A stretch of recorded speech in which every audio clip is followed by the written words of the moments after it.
was his first day. It wasn't his school, but it hits close to home. And with all these Medicaid cuts, as you guys talked about, Medicaid is where a lot of these people get their mental health coverage, because most of them aren't wealthy people with mental illness, because those people actually have insurance and get treated. So they're doing the cuts the wrong places. The other big thing with the cuts, local hospitals. I don't know how about Adrian, but Hillsville Hospital's already struggling, and these Medicaid cuts are, devastating. So, and I'm thinking that J.J. Hodshire told us that 70% of their patients have some form of Medicaid. I do. I work. I'm a senior. I live on Social Security, but I have to work because my rent takes up the most of my Social Security. I work part-time because when you're on Social Security at a certain age, you can't work full-time, so you can't get insurance. I'm stuck where I have to work, but I don't have enough to pay for insurance, so I have Medicare and Medicaid. Sure. And my one of my 12 medicines is $2,000 a month. If I lose my Medicaid, I can't afford that. And most of my other ones are a couple $100 a month. And I'm sorry, what you're describing is not woke or left-wing. It's real or waste, fraud, and abuse. Yep, and that's the big phrase now. Everything's waste, fraud, and abuse. Waste, fraud, and abuse. It's so overused, and there's no question there is waste, fraud, and abuse in some places, but not for the most of this. There's waste, fraud, and abuse in everything out there. Just like there's a few bad votes out there. That's Sure. the reality of the world. We are not in a perfect world. So those things happen. But yes, I'm really disappointed in Jen Wertz, because I posted some articles and she actually came on my page and said, well, that's a cute article. And I posted a bunch more, and she didn't respond. She finally responded yesterday morning and said, I've been checking into your concerns, and if you have other issues you want addressed, write her. That's not what I want in a state representative. I want public conversation so everybody can see it. I don't like this. One of the America First people are notorious for saying, DM me, direct message me so we can talk. I don't want that. I want a public conversation about this stuff. So that everybody can see what the give and take on the issue is. Right, exactly. And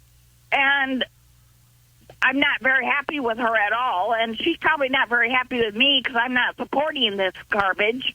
They're cutting the wrong things. I mean, I don't know. I haven't seen the budget, so I can't say, well, we can do here, we can do here, we can do there. But, Doug, do you think these people read the entire budget before they vote on it? No, most of them don't. It was if you're talking about the state one that was passed in the House this week, I don't know how many on the majority side in the House had an advance look at it, or how much of an advance look at it. What the Democrats say is it was issued an hour before the vote. And it was over 800 pages long. You can't read an over 800-page budget and digest it in an hour. You can't. And I'm willing to bet that the Republican side was given talking points, and they didn't read the whole thing either. Well, it was also said, and generally, regardless of the party, they go into caucus and they talk about things, and especially when you have budgets that are before you, you have people from the House Fiscal Agency, which are nonpartisan. They're numbers crunchers, and they tell you what the numbers mean. Yes. And they don't put spin on it. It's, this is what it does. And they didn't even have a chance to do analysis from what we've seen. No. So it was pushed through. And, it's not only, $3.7 billion Medicaid cuts in Michigan, but they're also cutting the MyDoc program that Republicans have always supported that helps keep new doctors in the rural areas. I mean, it's just so much that's just unbelievable that they're doing or trying to do, and I don't understand it. And Jen kept going, this is all waste. Don't tell me there's billions of dollars of waste. I mean, that's, Paul, it's like saying I've got oceanfront property in Wisconsin. It's like, come on. As you can see, I'm like speechless because I can't believe they think we're this dumb. Well, the Speaker of the House even chided the hospitals and the Michigan they're Hospital sounding too Democrat Association because they're upset about it. No, I saw that, and somebody shared that mayor's article with me, and I actually posted it. I think a lot of my people on my page are so overwhelmed with a lot of what's going on here in Hillsdale. I don't know that they're really paying attention to this state budget fiasco. And people are overwhelmed with what's going on in D.C. It seems like we are being so overwhelmed in so many places, it's hard to focus on any one thing. Do you think that's intentional? Yes, I do, especially on the national front. It's like Trump, the Epstein thing. He wants that to die, so he throws everything he can out there as a diversion.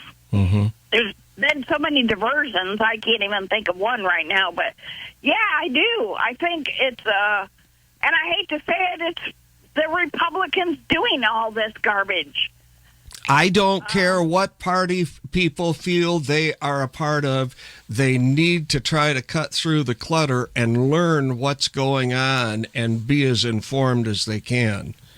And that's a key point, because we just talked about some of these legislatures had an hour, if that's true, to look at a 900-page document. And having been there, I believe it's true. I'm not this time, but having been in the legislature 6 years, I believe that's true. And that's stuff that the voters need to be aware of. That's important information. I mean, very important information. We're electing these people to know what they're voting on and to vote, constitutionally. And if you don't have a chance to read, an hour is nothing.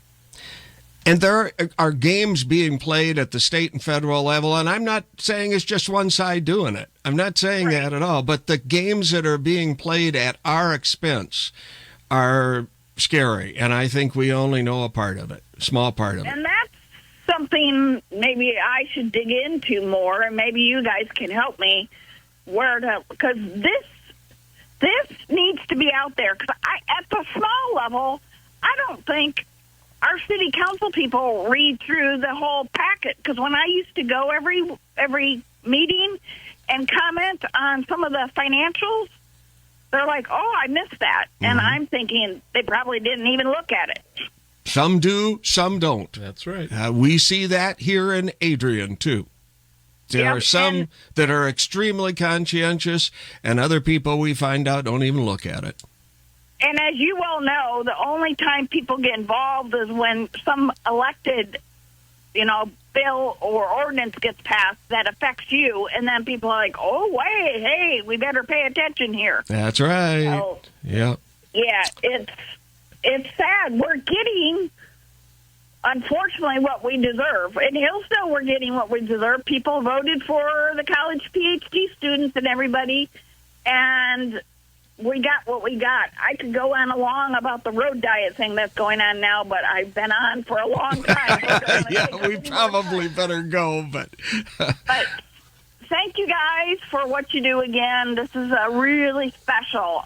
I hope you guys know how special this platform and program is. And yeah, have a great weekend, everybody, and talk to your legislature at every level. Pay attention to what's going on and ask questions. Exactly. Yeah. You get better. Thanks for calling. Thank you. Bye.